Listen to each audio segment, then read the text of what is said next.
هل تسمع ذلك الصوت الصغير داخلك؟ ذلك الذي يحاول أن يتكلم ولكنه يقمع دائما. هل تشعر بأنك تنزعج بسهولة أو تخشى الرفض أو تشعر أنك لست كافيا مهما فعلت؟ أطمئنك، أنت لست مجنونا، بل لديك طفل داخلي يعاني. الطفل الداخلي ليس فكرة رمزية، بل هو جزء من وعيك العاطفي وانعكاس حي لتجاربك الأولى مع الحب والخوف والهجر والتوبيخ والقبول. يظهر هذا الطفل حين تبكي من كلمة بسيطة، حين تفرح ببراءة طفولية، حين تنسحب فجأة من الناس أو تتعلق بهم بشكل مفرط. هو جزء منك ولكنه لم ينضج كما نضجت. جسدك قد كبر، أما هو فقد ظل واقفا عند اللحظة التي انكسر فيها. هل طفلك الداخلي يتألم؟ ستعرف ذلك من خلال بعض العلامات. عندما تبالغ في ردود فعلك العاطفية، عندما تصبح حساسا جدا تجاه أي نقد، حين تشعر بعدم المحبة حتى وأنت بين الناس، حين تهرب من المواجهة، حين توبخ نفسك بسرعة، حين تبحث دوما عن شخص يطمئنك ويحتويك. طفلك الداخلي ليس ضعيفا، هو فقط متألم، لأنه لم يعرف كيف يعبر عن ألمه في حينه، ولا يزال ينتظر أن يسمعه أحد، أن تسمعه أنت. ما الذي آلمه؟ ربما كان الإهمال العاطفي، حين لم تجد حضنا وقت الحاجة، أو المقارنة، حين كانوا يرون دوما فلانا أفضل منك.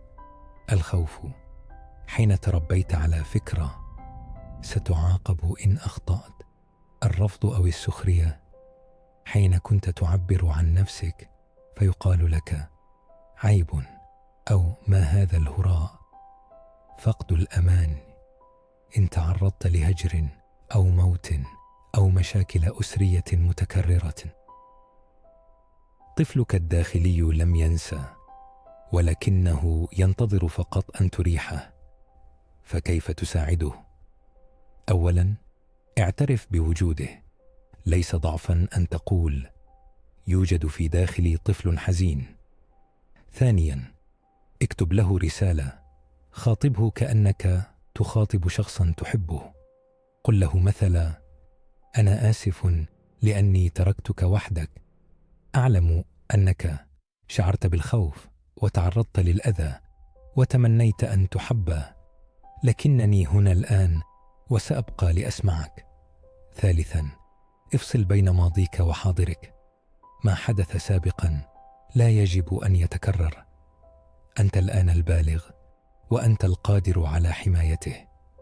رابعا، دلله، ألعب وارسم واستمع إلى أغاني الطفولة واضحك من قلبك دون فلترة. ليس عيبا، بل احتياج لم يشبع. خامسا، عالجه بالصبر لا بالقسوة. عندما يظهر في مشاعرك لا تصرخ داخلك، بل اسأل نفسك: ما بك؟ عامل نفسك كما كنت تتمنى أن يعاملك أحد. جرب تمرين الكرسيين. اجلس وحدك، وضع أمامك كرسيا فارغا. تخيل أن الطفل الذي بداخلك يجلس عليه، ثم خاطبه بصوت هادئ: أعلم أنك حزين، سمعتك ولن أتركك مجددا. قد تبكي، قد تضحك، وقد تشعر بشيء غريب لا تفسره، وهذا طبيعي جدا. ما بداخلك ليس مكسورا، بل فقط يحتاج من يمد له يده ويقول: أنا أراك وأعدك لن أتركك أبدا. طفلك الداخلي ليس عبئا، بل هو الجزء الطيب منك الذي لا يزال يريد أن يحب ويحب، ولكنه فقط يحتاج الأمان لا الكلام الكثير.